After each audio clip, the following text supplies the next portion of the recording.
السلام علیکم دوستوں، سسپنس اور ایڈونچر سے بھری ہوئی ناول خالی گھر جو آپ کو بار بار چونکنے پر مجبور کر دے، آپ کو کیسی لگ رہی ہے؟ اپنی رائے کامنٹ کر کے ضرور بتائیں، اور آنے والی تمام ایپیسوڈز کی نوٹیفیکیشن جاننے کے لیے میرے اس موڈ فریشر چینل کو سبسکرائب ضرور کریں۔ تو چلیے سنتے ہیں خالی گھر ناول کی نیکسٹ ایپیسوڈ۔ ماموں فرقان کی ہدایت پر صابرہ نے خاموشی اختیار کر لی۔ تب فیاض حسین نے کہنا شروع کیا۔ ابتدا اس نے اپنی شادی سے کی تھی۔ واجدہ سے شادی کر کے فیاض حسین بہت خوش تھا، اور کیوں نہ ہوتا، یہ ان کی محبت کی شادی تھی۔ شادی کے بعد فیاض حسین نے سوچا تھا کہ اگر 5 سال تک بھی ان کے یہاں بچہ نہ ہوا تو کوئی بات نہیں۔ فیاض حسین کے برخلاف واجدہ کو بچوں سے بہت دلچسپی تھی۔ وہ چاہتی تھی کہ جلد سے جلد ایک گول مٹول پیارے بچے کی ماں بن جائیں۔ فیاض حسین کی ماں بھی یہی چاہتی تھی، لہٰذا شادی کے 1 سال بعد ہی دونوں ساس بہو نے ڈاکٹروں کے پاس چکر کاٹنے شروع کر دیے۔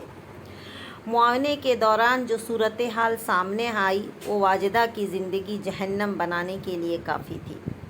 فیاض حسین نے اس وقت عقلمندی کا ثبوت دیا۔ جو کچھ ڈاکٹروں نے بتایا وہ اس نے اپنی ماں کو نہ بتایا۔ ساتھ ہی ساتھ اس نے واجدہ کو بھی منع کر دیا کہ وہ بھی ماں سے کوئی تذکرہ نہ کرے۔ یہ بھی اتفاق تھا کہ جس دن معائنے کی رپورٹ ملنے والی تھی اس دن واجدہ کی ساس کی طبیعت خراب ہو گئی، وہ اس کے ساتھ نہ جا سکی۔ تب وہ مجبوراً فیاض حسین کو اپنے ساتھ لے گئی۔ کلینک پر رپورٹیں دیکھنے کے بعد ڈاکٹر نے جو روح فرسا خبر سنائی اسے فیاض حسین نے بڑے صبر سے سنا، لیکن واجدہ برداشت نہ کر سکی۔ وہ پھوٹ پھوٹ کر وہیں پر رو پڑی۔ اس دن فیاض حسین نے خدا کا بڑا شکر ادا کیا کہ واجدہ کے ساتھ اس کی ماں نہ تھی، ورنہ گھر جاتے ہی ماں کا سب سے پہلا مطالبہ یہی ہوتا، فیاض اس کلموہی کو طلاق دو۔ اگر طلاق کا مطالبہ نہ بھی ہوتا تو دوسری شادی کا حکم تو ضرور دیا جاتا۔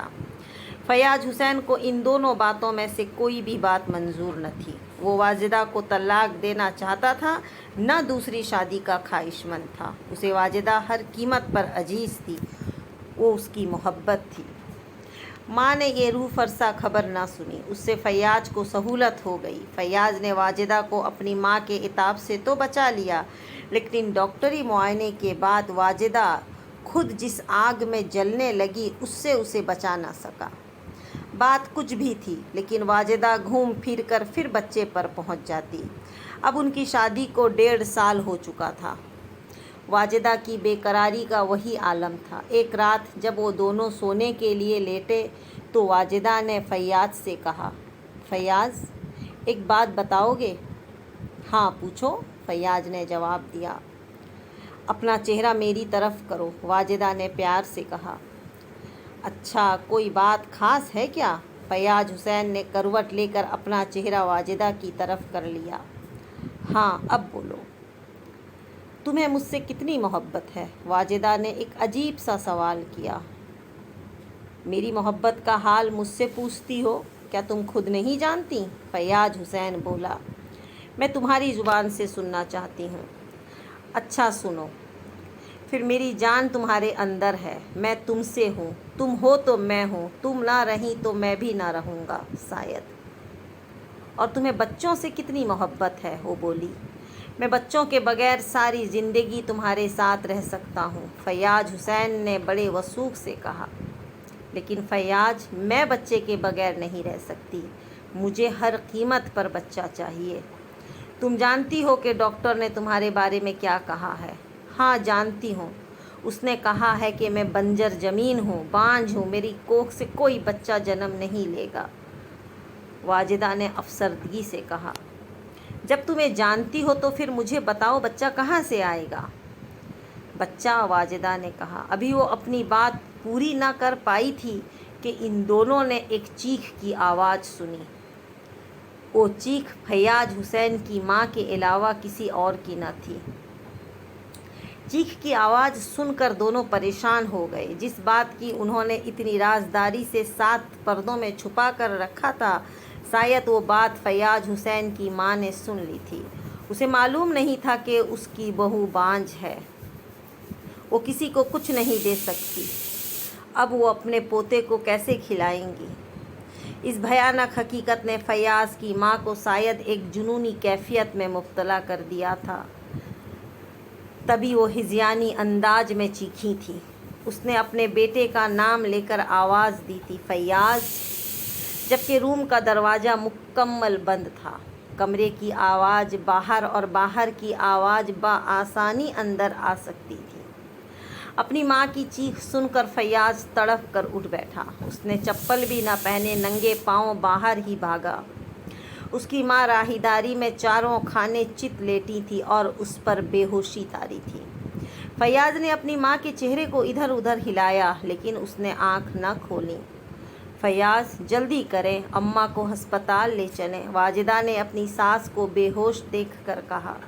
تب فیاض نے اپنی ماں کو گود میں اٹھا کر گاڑی کی پچھلی سیٹ پر لٹایا۔ واجدہ نے اپنی ساس کا سر اپنی گود میں رکھا۔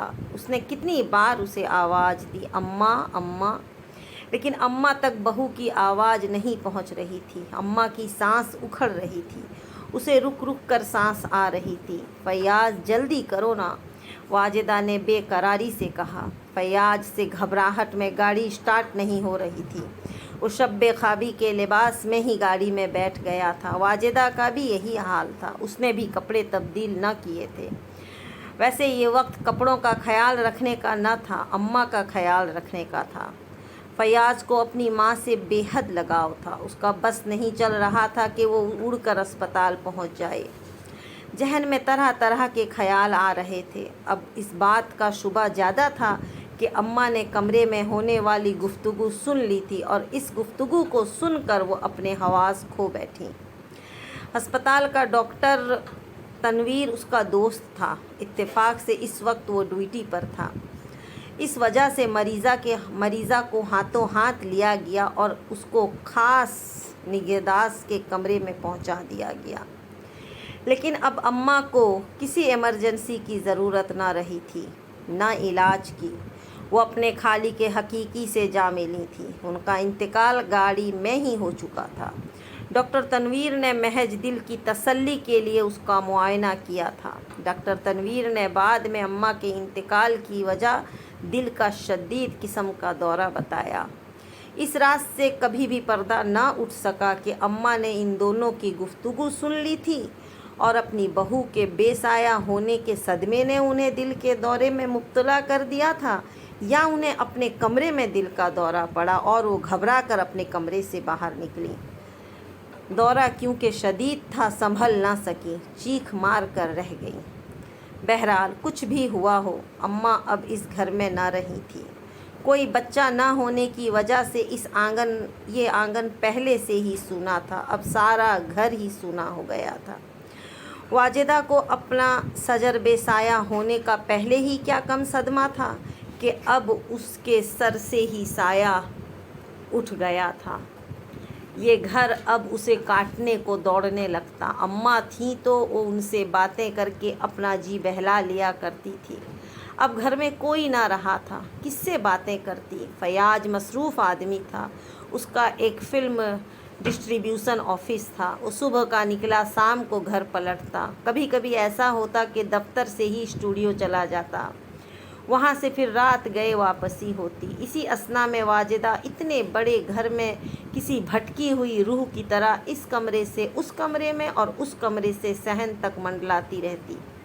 وہ ایک سمجھدار عورت تھی، اپنے شوہر کے کام کی نوعیت سے اچھی طرح واقف تھی، اس لیے وہ اس سے کبھی نہ الجھتی۔ وہ جب بھی گھر آتا اس کا مسکرا کر استقبال کرتی۔ ویسے بھی یہ وہ مرد تھا جس نے اس سوکھی ٹہنی کو گلے کا ہار بنایا ہوا تھا۔ وہ اس سے شدید محبت کرتا تھا، پھر وہ اپنی تنہائیوں کا رونا رو کر اسے جلدی گھر آنے پر کیوں مجبور کرتی بھلا؟ فیاض کو تو ویسے ہی اس کا بہت خیال تھا۔ اس نے ایک ملازمہ اس کے لیے رکھ دی تھی۔ واجدہ گھر میں کل وقتی ملازمہ رکھنے کی قائل نہ تھی۔ اسے گھر میں اپنے ہاتھ سے کام کرنا زیادہ پسند تھا، لہٰذا جب تک اماں زندہ رہیں اس نے فیاض کے کہنے کے باوجود گھر میں کبھی ملازمہ نہ رکھی۔ فیاض نے اب ملازمہ رکھی تو واجدہ نے سختی سے انکار نہ کیا۔ اس نے سوچا چلو گھر میں ایک سے دو کام تو ہیں ہی، کوئی اگر ہوا تو باتیں ہی تھوڑی کر لے گی۔ اور حسنہ ایک اچھی عورت تھی، سمجھدار تھی۔ جلد ہی دونوں کا ایک دوسرے میں دل لگ گیا۔ حسنہ کی بڑی بہن حسینہ ایک ایکسٹرا گرل تھی۔ وہ ڈانس ڈائریکٹر عزیز کے گروپ میں تھی۔ گروپ ڈانس کے موقع پر حسینہ کو 2-4 شاٹ دینے کے لیے بلا لیا جاتا۔ حسینہ صورت و شکل میں اچھی تھی۔ وہ اس کوشش میں تھی کہ اب ناچ گانوں سے ہٹ کر کوئی چھوٹا موٹا رول ہی مل جائے اسے۔ اس سلسلے میں وہ اکثر فلم سازوں کے دفتر کے چکر کاٹتی رہتی تھی۔ ایک دن فیاض حسین سے بھی ٹکرا گئی۔ فیاض نے کوشش کر کے اسے 1-2 فلموں میں چھوٹے موٹے رول دلوا دیے۔ وہ اس سلسلے میں اس کی بہت ممنون تھی اور اکثر اس کے دفتر آتی رہتی تھی۔ ایک دن فیاض نے اس سے کسی ملازمہ کے بارے میں پوچھا کہ اگر کوئی اس کی نظر میں شریف اور ضرورت مند عورت ہے تو بتائے۔ تب حسینہ نے اپنی بہن حسنہ کا نام لیا۔ اس کے شوہر نے اسے اپنے گھر سے نکال دیا تھا اور وہ اپنی بہن حسینہ کے پاس آ گئی تھی۔ حسنہ کا شوہر اسے برے راستے پر ڈالنا چاہتا تھا، جبکہ وہ اس کے لیے راضی نہ تھی۔ تب اس نے دھکے دے کر اسے اپنے گھر سے نکال دیا تھا۔ فیاض نے سوچا چلو مظلوم عورت ہے، گھر میں پڑی رہے گی، واجدہ کا جی بھی بہل جائے گا اور وہ گھر کا کام کاج بھی سنبھال لے گی۔ یہ سوچ کر اس نے حسنہ کو اپنے دفتر بلایا۔ عورت اسے سلیقے کی محسوس ہوئی۔ اس نے اسے فوراً اپنے گھر میں ملازمت دے دی۔ حسنہ بہت جلد واجدہ کے دل میں اپنی جگہ بنا لی۔ حسنہ 16 سال کی تھی تب اس کی شادی ہوئی تھی۔ اب اس کی شادی کو 4 سال ہو چکے تھے۔ اس کا ایک لڑکا پیدا ہوا تھا جو 1 سال کا ہو کر مر گیا تھا۔ اس کے بعد اس کو کوئی بچہ نہ ہوا تھا۔ حسنہ سید پور میں شادی ہوئی تھی۔ وہ تھوڑا بہت پڑھی لکھی تھی، اسے لفظوں کی پہچان تھی، جبکہ اس کا شوہر پورا ان پڑھ تھا۔ اس کے پاس اپنی زمین بھی کوئی نہ تھی۔ وہ دوسروں کے کھیتوں میں کام کر کے روزی کماتا تھا۔ حسنہ کے شوہر کو مستقل کام کرنے کی عادت نہ تھی۔ 2 دن کام کرتا تو 2 دن آرام۔ کھیل تماشے کا بڑا شوقین تھا۔ سید پور میں کبھی کوئی چلتا پھرتا سنیما آ جاتا تو وہ کام بھول کر منڈوا کے چکر میں لگا رہتا۔ حسنہ نے یہ 4 سال اس کے ساتھ بڑے عذاب میں گزارے۔ اس نے خود محنت مزدوری کی، خود بھوکی پیاسی رہی، فاقے کیے مگر مست رہی۔ کبھی اس نے زبان سے اف تک نہ کی۔ مگر جب اس کا شوہر بالکل پٹری سے اتر گیا اور اس نے حسنہ کو پیسے کمانے کا مشین سمجھا تب وہ ہتے سے اکھڑ گئی۔ وزیرے یہ نہیں ہو سکتا، اس نے بفری ہوئی شیرنی کی طرح کہا۔ میں فاقے کر سکتی ہوں لیکن اپنی چادر کو میلی نہیں کر سکتی۔ تو یہ بات اپنے دماغ سے نکال دے کہ میں تیرے بنائے ہوئے گندے راستے پر چلوں گی۔ میرے راستے پر اگر نہ چلی تو یاد رکھ پھر سارے راستے بند ہو جائیں گے تیرے لیے۔ البتہ ایک راستہ کھل جائے گا اور وہ ہے تیرے گھر کا راستہ، واپسی کا راستہ۔ اس نے غصے سے کہا۔ ہاں میں واپس چلی جاؤں گی۔ حسنہ کو بھی غصہ آ گیا۔ پھر میں تجھے کبھی نہ بلاؤں گا، اس نے دھمکی دی۔ میں کبھی نہ آؤں گی۔ حسنہ نے دھمکی قبول کر لی۔ پھر حسنہ نے انتظار نہ کیا، اسی دن گاڑی میں بیٹھ کر لاہور پہنچ گئی۔ اسٹیشن سے تانگے میں بیٹھ کر دھرمپور پہنچی۔ دھرمپور میں اس کی ماں رہتی تھی، ایک چھوٹی بہن تھی حسینہ، ایک بھائی بھی تھا، لیکن باپ کے مرنے کے بعد اس نے گھر سے منہ موڑ لیا۔ اب وہ کہاں تھا کوئی نہ جانتا تھا۔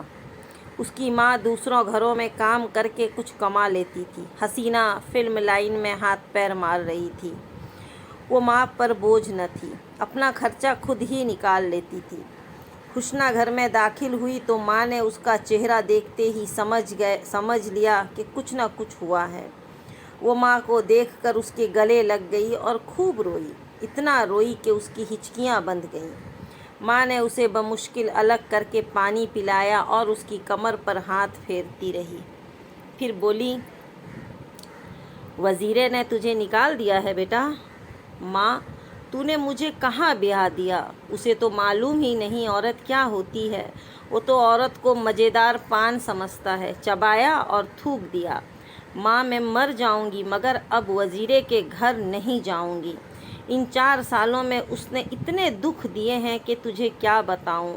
ماں، وہ بالکل نکھٹو ہے، وہ کوئی کام کرنا ہی نہیں چاہتا، وہ تو اپنی عورت سے کام کرانا چاہتا ہے۔ ماں، وہ بہت برا شوہر ہے، جس پر تھوکا تو جا سکتا ہے پر اس کے ساتھ رہا نہیں جا سکتا۔ حسنہ کی آنکھوں میں پھر سے آنسو بھرنے لگے۔ تو تھوک آتی اس پر؟ ماں نے اس کی آنکھوں میں دیکھتے ہوئے کہا۔ ہاں ماں، میں اس پر تھوک آئی ہوں۔ حسنہ نے اپنے آنسو پونچھتے ہوئے کہا۔ اگر وہ تجھے لینے آیا تو نہ جائے گی؟ ماں نے پوچھا۔ اول تو وہ مجھے لینے نہیں آئے گا، میں اس کے مطلب کی عورت نہیں ہوں۔ اگر وہ بھولا بھٹکا آ گیا تو میں اس کے ساتھ کبھی نہیں جاؤں گی، حسنہ نے بڑے پرسکون انداز میں کہا۔ چاہے اسے اپنی غلطی کا احساس ہی کیوں نہ ہو جائے؟ ماں نے پھر پوچھا۔ اگر اسے اپنی غلطی کا احساس ہو گیا اور اس کی آنکھوں میں اپنی عورت کی غیرت اور عزت جاگ گئی تو پھر میں اس کے ساتھ چلی جاؤں گی، حسنہ نے فیصلہ سنایا۔ یہ عورت بھی اللہ میاں نے کیا چیز بنائی ہے، اس کی ماں نے ہنس کر کہا۔ اللہ نے تو بہت اچھی چیز بنائی ہے ماں، حسنہ نے سنجیدگی سے کہا۔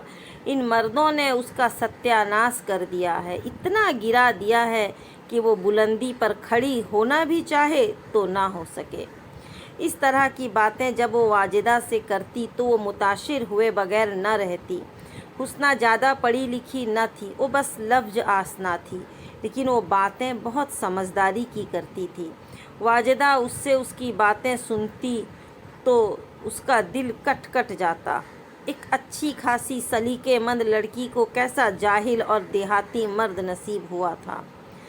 اگر کوئی اچھا سمجھدار شوہر ہوتا تو ایسی پیاری بیوی کے پاؤں دھو دھو کر پیتا۔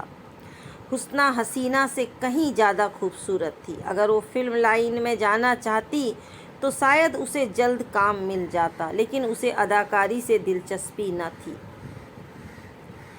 اپنی چھوٹی بہن حسینہ سے وہ بالکل مختلف تھی۔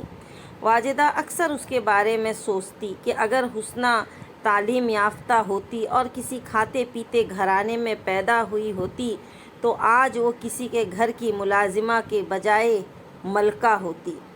لیکن قسمت بھی آخر کیا چیز ہے؟ شاید یہ اسی لیے کہتے ہیں کہ اللہ لڑکیوں کو صورت نہ دے لیکن ان کا مقدر اچھا کرے۔ اچھا مقدر بری صورتوں کو بھی اچھا بنا دیتا ہے، لیکن اچھی صورتوں سے اچھی مقدر نہیں ملتے۔ حسنہ واجدہ کے گھر میں آ کر بہت خوش تھی۔ واجدہ اسے ملازمہ نہیں سمجھتی تھی، وہ اسے عزت کے نگاہ سے دیکھتی تھی، اس کی قدر کرتی تھی۔ دھیرے دھیرے حسنہ کو اس گھر کا تمام حال معلوم ہو گیا۔ واجدہ نے اس کے سامنے اپنا دل کھول کر رکھ دیا، اپنے سارے دکھ بیان کر دیے۔ جب حسنہ واجدہ کا دکھ سنتی تو سوچتی کہ یہ دکھ صرف غریبوں کے پلو سے ہی نہیں بندھے ہیں، بلکہ یہ ہر اس جگہ مل جاتے ہیں جہاں یہ شائبہ تک نہیں ہوتا کہ یہاں بھی دکھ ہوں گے۔ اللہ بڑا انصاف والا ہے، جب وہ کچھ دیتا ہے تو کچھ چھین بھی لیتا ہے۔ اچھی صورت دی تو اس سے خوشحالی چھین لی، خوشحالی دی تو اولاد سے محروم کر دیا، بے پناہ دولت سے نوازا مگر ایسی بیماری دے دی کہ ڈبل روٹی کے ایک پیس کے سوا کچھ نہ کھا سکے۔ دولت مند ہونا اس بات کی ضمانت نہیں کہ وہ ہر غم سے آزاد ہے۔ واجدہ کا دکھ اسے 8 آنسو رلاتا۔ حسنہ ایک درد مند دل رکھنے والی عورت تھی، اس کی سمجھ میں نہیں آتا تھا کہ وہ اپنے مالکین کا دکھ کس طرح بٹائے۔ وہ جن پیروں فقیروں کو جانتی تھی وہاں سے تعویذ گنڈے بھی لے آئی تھی، لیکن تعویذوں اور گنڈوں سے کبھی اولادیں پیدا ہوئی ہیں بھلا؟ اور ایسی صورت میں جب عورت کسی سوکھی ٹہنی کی طرح ہو۔ جب سے حسنہ اس گھر میں آئی تھی اور واجدہ کے دکھ سے آسنا ہوئی تھی، وہ تواتر سے ایک خواب دیکھتی تھی۔ وہ خواب میں دیکھتی کہ ایک بہت خوبصورت باغ ہے، چاروں طرف سبزہ ہے، پھول ہی پھول ہیں۔ پھولوں کے درمیان ایک 16-17 سال کی نہایت حسین لڑکی بیٹھی ہے۔ واجدہ اس لڑکی کے قریب جاتی ہے تو وہ لڑکی اس کے پاس آ جاتی ہے۔ تبھی حسنہ کہیں سے نمودار ہوتی ہے اور واجدہ کو اس لڑکی کے پاس دیکھ کر بہت خوش ہوتی ہے اور واجدہ سے کہتی ہے، بی بی جی، اس لڑکی کو اپنے گلے سے لگا لیں، یہ آپ کی بیٹی ہے۔ یہ سن کر واجدہ بہت خوش ہوتی ہے اور اس حسین جمیل لڑکی کو میری بیٹی کہہ کر گلے سے لگا لیتی ہے۔ یہ خواب حسنہ نے سینکڑوں مرتبہ دیکھا تھا۔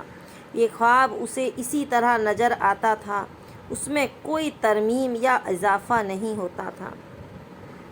ایک دن صبح حسنہ سو کر اٹھی تو اس کی طبیعت کچھ بھاری بھاری سی تھی، متلی کی سی کیفیت ہو رہی تھی۔ وہ اٹھ کر باتھ روم گئی تو وہاں اسے قے ہو گئی اور اس کی آنکھوں کے سامنے اندھیرا چھا گیا۔ جب ذرا اس کی طبیعت سنبھلی اور ابکائیوں سے اس کو نجات ملی تو واجدہ نے حسنہ کو لیڈی ڈاکٹر کے پاس دکھایا، جہاں ڈاکٹروں نے اس کی امید سے ہونے کی خوشخبری سنائی۔ حسنہ گھر آ کر واجدہ سے لپٹ گئی۔ واجدہ نے پوچھا، بہت خوش ہو؟ ہاں بی بی جی، میں بہت خوش ہوں، مجھے میرے خواب کی تعبیر ملنے والی ہے۔ حسنہ نے خوش ہو کر کہا، کیا مطلب؟ واجدہ سمجھ نہ پائی۔ بی بی جی، میں خواب بہت کم دیکھتی ہوں اور کبھی کبھی دیکھتی ہوں، اور جب کبھی بھی دیکھتی ہوں وہ ہمیشہ سچے نکلتے ہیں۔ حسنہ بولی، ایسا کیا خواب دیکھ لیا تم نے؟ واجدہ نے وضاحت چاہی۔ میں آپ کو بتاؤں؟ اچھا، میں نہیں بتاتی، آپ بتائیے پہلے کہ کیا ہوگا مجھے، لڑکا یا لڑکی؟ حسنہ نے پوچھا۔ لڑکا ہوگا، واجدہ نے اسے خوش کرنے کے لیے ایسے ہی کہہ دیا۔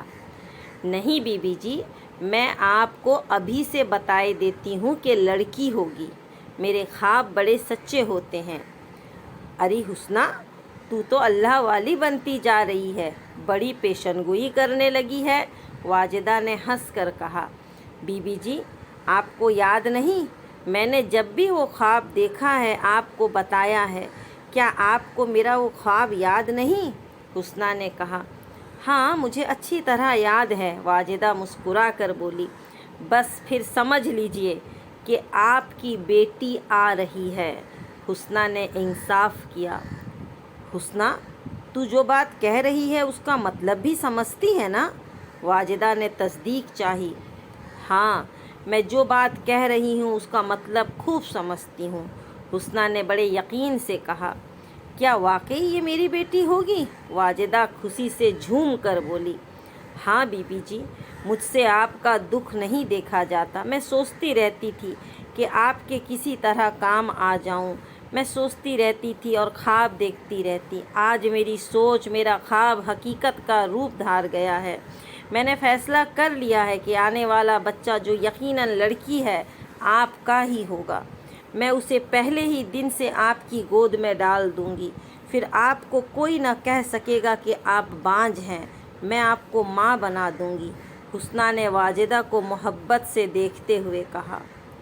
واجدہ کو بچے کی بڑی خواہش تھی اور جب سے اسے اپنے بارے میں یہ معلوم ہوا تھا کہ وہ زندگی بھر بچے کی ماں نہ بن سکے گی، تب سے بچے کی خواہش اور شدید ہو گئی تھی۔ یہ انسانی فطرت ہے، کسی چیز سے محرومی اس چیز کے لیے شدت اختیار کر لیتی ہے، اسے حاصل کرنے کی تڑپ بڑھ جاتی ہے۔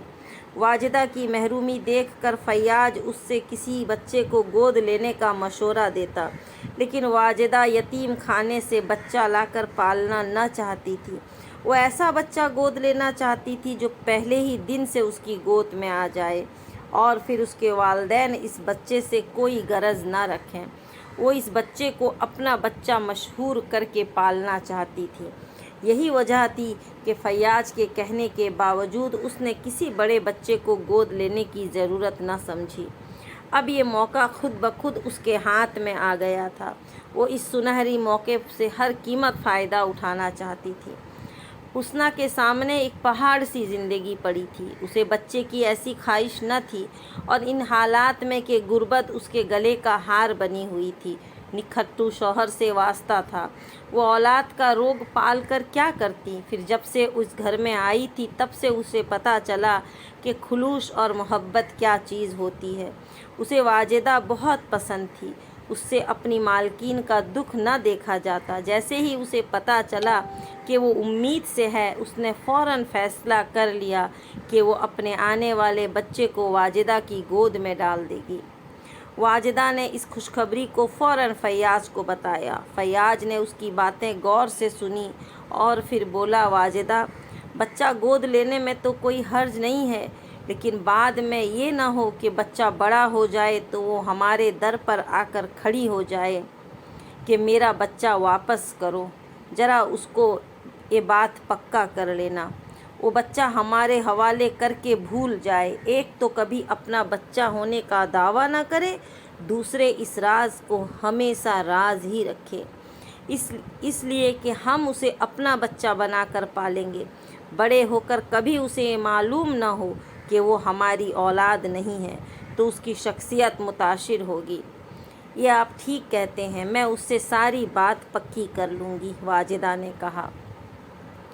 دوسرے دن واجدہ نے حسنہ کے سامنے سارے خدشات ظاہر کر دیے۔ وہ بولی، دیکھ حسنہ، آج تو جوش میں ہے، میری محبت میں یا مجھے دکھی دیکھ کر تو نے مجھے اپنا بچہ دینے کی حامی بھر لی ہے، لیکن ایک بات میں تجھے صاف صاف بتائے دیتی ہوں کہ اگر تو نے ایک مرتبہ بچہ میری خالی گود میں ڈال دیا تو وہ ہمیشہ کے لیے میرا ہو جائے گا۔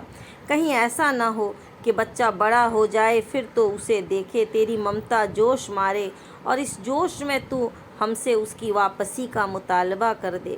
ایک بات تو اچھی طرح کان کھول کر سن لے، بچے سے تیرا دعویٰ ہمیشہ ہمیشہ کے لیے ختم ہو جائے گا۔ اس کے علاوہ تو اس راز کو ہمیشہ راز ہی رکھے گی، کسی پر ظاہر نہیں کرے گی، حتیٰ کہ بچے پر بھی نہیں۔ بچہ دیکھنے کی تجھے اجازت ہوگی، صرف دیکھنے کی، زبان پر تیری ایک لفظ بھی نہ آئے گا۔ بی بی جی، آپ یہ کیوں بھولتی ہیں کہ بچہ آپ نے مجھ سے نہیں مانگا، میں نے آپ کو خود دینے کی پیشکش کی ہے، پھر میں آپ سے اسے واپس کیوں مانگوں گی بھلا؟ آپ نے میرا مشکل وقت میں ساتھ دیا ہے۔ میں اس گھر میں ایک معمولی ملازمہ کی طرح آئی تھی، لیکن آپ نے مجھے ملازمہ کب ہی سمجھا؟ آپ نے مجھے عزت دی، مجھے چھوٹی بہنوں کی طرح سمجھا۔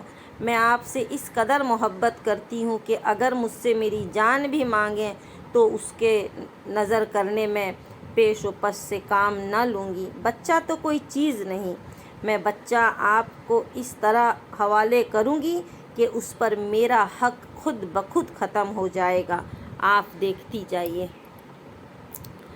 حسنہ کی یہ پیشن گوئی کہ اس کے بطن سے لڑکی جنم لے گی حرف بحرف سچ ثابت ہوئی۔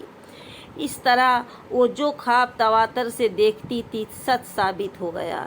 لڑکی کو واجدہ کے حوالے کرتے ہوئے اس نے کہا، بی بی جی، اس لڑکی کو اپنے گلے سے لگا لیں، یہ آپ کی بیٹی ہے۔ تب واجدہ نے حسنہ سے اس بچی کو لے کر بے اختیار آنکھوں سے لگا لیا۔ میری بچی کہہ کر واجدہ نے اسے کلیجے میں بھینج لیا۔ پھر حسنہ نے اپنی پھول سی بچی اس طرح واجدہ کے حوالے کی کہ اس کا حق خود بخود ختم ہو گیا، یہاں بھی اس کا کہا سچ ثابت ہو گیا۔ حسنہ نے واجدہ کو مشورہ دیا تھا کہ ہم لاہور چھوڑ کر کہیں اور چلتے ہیں، لیکن جانے سے پہلے ایک ڈرامہ کرنا ہوگا۔ واجدہ نے پوچھا، کیسا ڈرامہ؟ حسنہ نے کہا، آپ اپنے خاندان میں امید سے ہونے کا اعلان کر دیں، یہ بات سب میں مشہور کر دیں کہ آپ کو اللہ نے بچے سے نواز دیا ہے، اور وہ بات غلط ثابت ہو گئی کہ آپ بانجھ ہیں۔ ڈاکٹر تو ڈاکٹر ہی ہوتے ہیں، اللہ میاں نہیں ہوتے۔ اولاد سے نوازنے والا اللہ ہے، ڈاکٹر نہیں۔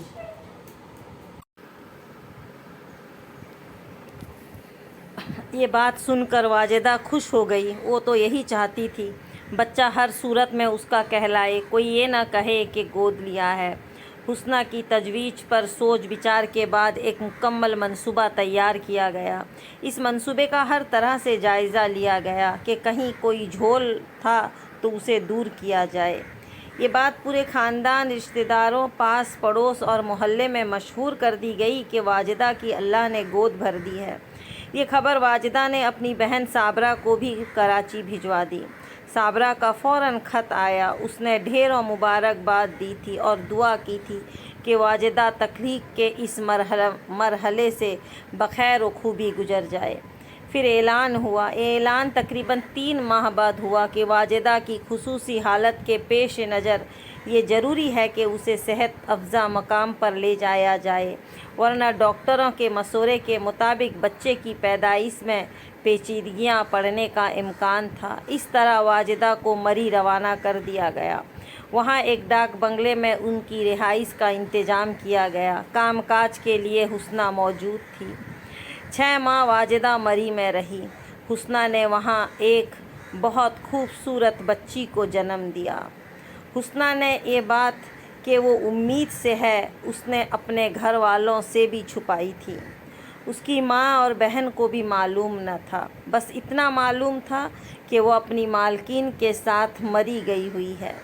اس طرح یہ بات 3 افراد کے علاوہ کسی کو معلوم نہ تھی کہ یہ بچی واجدہ کی نہیں، حسنہ کی ہے۔ اور جب سب کو یہ معلوم تھا کہ واجدہ نے مری میں ایک پیاری سی بچی کو جنم دیا ہے تو حسنہ کا حق خود بخود اس بچی پر سے ختم ہو گیا۔ اب اگر وہ آئندہ یہ دعویٰ بھی کرتی تو کوئی اس کی بات پر یقین نہ کرتا۔ مری سے واپس آنے کے بعد واجدہ نے صابرہ کو بہت خوبصورت بچی پیدا ہونے کی اطلاع دی۔ صابرہ کو یہ سن کر بہت خوشی ہوئی۔ اس نے اسے مبارکباد کا خط لکھا اور بچی کی زندگی کے لیے ڈھیروں دعائیں بھیجیں۔ اس طرح یہ راز صابرہ پر بھی آشکار نہ ہو سکا کہ واجدہ نے دراصل بچے کو جنم نہیں دیا، بلکہ اس نے بچے کی پیدائش کا محض سوانگ رچا تھا۔ حسنہ واجدہ کے ساتھ بچی کی پیدائش کے بعد تقریباً 4 سال رہی۔ پھر اس کا شوہر وزیر علی اسے لینے آ پہنچا۔ اب وہ سدھر گیا تھا۔ اس نے گناہوں سے توبہ کر لی تھی، کام کاج بھی کرنے لگا تھا۔ اس عرصے میں کوئی چکر چلا کر دبئی کا پھیرا بھی مار آیا تھا۔ اب سید پور میں اس نے زمینیں خرید لیں اور ایک آٹا پیسنے کی چکی لگا لی تھی۔ ان 4 سالوں میں اس نے ایک شادی بھی کر لی تھی، لیکن اس کی نئی بیوی نے اس کے ساتھ وفا نہ کی اور وہ اپنے کسی آشنا کے ساتھ فرار ہو گئی تھی۔ تب اسے حسنہ کی یاد شدت سے آئی اور وہ سیدھا بھاگ کر لاہور پہنچا تھا۔ حسنہ کی ماں کے پاؤں پکڑ لیے تھے، اپنی غلطیوں کی رو رو کر معافی مانگی تھی۔ تب حسنہ کی ماں نے اسے بتایا تھا کہ وہ یہاں نہیں رہتی، وہ سمن آباد میں رہتی ہے اور اس نے اس کا گھر نہیں دیکھا، حسینہ نے دیکھا ہے۔ شام کو وہ آئے تو اس کے ساتھ چلے جانا۔ یہ سن کر وزیرے کو ایک دھچکا سا لگا۔ وہ سمن آباد میں کس کے ساتھ رہتی ہے؟ کہیں اس نے شادی تو نہیں کر لی؟ لیکن وہ شادی کیسے کر سکتی ہے؟ اس نے ابھی حسنہ کو طلاق کہاں دی ہے؟ جس صوبے نے اس کے سر میں اپنا فن پھیلایا تھا، اس کا اظہار اس نے اپنی ساس کے سامنے کر دیا۔ کیا حسنہ نے شادی کر لی ہے؟ اس نے پوچھا۔ وزیر، تو نے میری پھول سی بیٹی کو بڑے دکھ دیے ہیں، اب تو باز آجا، ماں نے تلخی سے کہا۔ وہ شادی کیسے کرے گی؟ اسے شادی کے نام سے ہی نفرت ہو گئی ہے۔ تو نے میری بیٹی کو بہت ستایا ہے۔ یہ سن کر وزیر علی کے چہرے پر مسکراہٹ آ گئی۔ اطمینان کی گہری سانس لی۔ اس نے شادی نہیں کی تھی، یہ اچھا تھا، لیکن وہ کس کے ساتھ تھی؟ کس کے گھر پر رہ رہی تھی؟ وہ ایک خوبصورت عورت تھی، اسے کوئی بھی اپنا سکتا تھا۔ وزیر کے گندے دماغ میں پھر سے کیڑے کلبلانے لگے۔ وہ اسی طرح ہی سوچ سکتا تھا اور اسی طرح کی سوچ نے حسنہ کو گھر سے نکلنے پر مجبور کر دیا تھا۔ حسنہ کی ماں نے اسے جلانے کے لیے صاف صاف نہیں بتایا تھا کہ وہ حسنہ کس حیثیت سے وہاں رہتی ہے۔ وہ شام تک بیٹھا ٹوٹی کرسی پر